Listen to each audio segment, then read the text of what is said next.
తన భాగవతము కూర్మావతారం అమరం లోకహితార్థమంచు నభవుండౌగాకయం చాడెబోయమరుల్ భీతిని మృంగవేయనిరి ఓ అంబోజ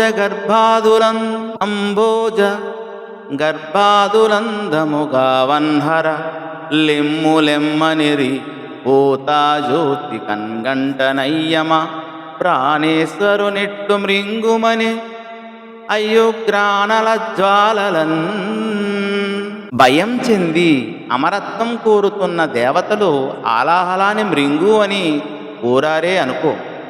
పద్మం గర్భంలో పుట్టిన బ్రహ్మదేవుడు మున్నగు వారు తమను కాపాడటానికి పూనుకోవయ్యా హర అని వేడుకున్నారే అనుకో. ఆ పరమశివుడు లోకాలకు మేలు జరుగుతుంది కదా అని సరే అన్నాడే అనుకో. తన ప్రాణేశ్వరుడైన పరమేశ్వరుడు ఆది అన్నది లేనివాడు కావచ్చు అనుకో. అయినా పార్వతీదేవి కంటి ఎదురుగా భయంకరమైన అగ్ని జ్వాలలతో కూడిన ఆలాహలాన్ని చూస్తూ మృంగు అని ఎలా చెప్పిందయ్యా అని సుఖమహర్షిని పరీక్షన్ మహారాజు ఈ విధంగా అడుగుతున్నాడు అని ఈ పద్య భావం. ఇలా అడిగిన పరీక్షిత్ మహారాజుతో సుఖమునీంద్రుడు ఇలా అన్నాడు. మృంగిడివాడు విభుండని మృంగిడిది ఘరలమనియు మేలని ప్రజకున్ మృంగుమని మంగళ సూత్రంబునెంత మది నమ్మినదో. మృంగిడివాడు విభుండని మృంగిడిది గరలమనియు మేలని ప్రజకున్ మృంగుమని మంగళ సూత్రంబునెంత మది నమ్మినదో. ఆమె సర్వమంగళ కదా మరి. అంతేకాక ఆమె తన మనస్సులో తన మంగళసూత్రాన్ని అంత గట్టిగా నమ్మింది కనుకనే మింగేవాడు తన భర్త అని, మింగేది విషం అని తెలిసి కూడా లోకులు అందరికి మేలు జరుగుతుంది అనే ఉద్దేశంతోనే పార్వతీదేవి ఆలాహలాన్ని మింగుమని పరమశివునికి చెప్పింది. ఇది అసామాన్య శబ్దార్థ సౌందర్యభరితమైన పద్యం.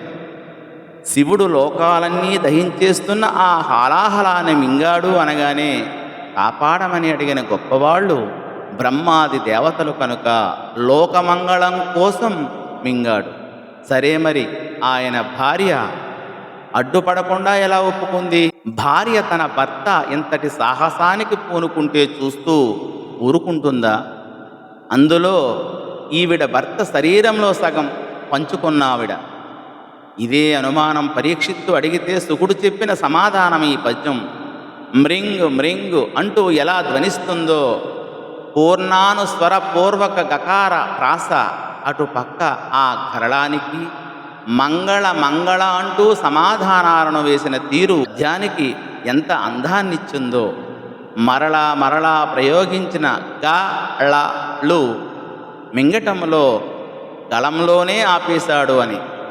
శక్తి స్వరూపిణి అయిన స్త్రీతో పాలు పంచుకుంటుంటే ఎంతటి కాలకూట విషం ఎదురొచ్చిన మంగళానికి లోటు ఉండదు అని స్ఫురిస్తుంది అని ఈ పద్య భావము.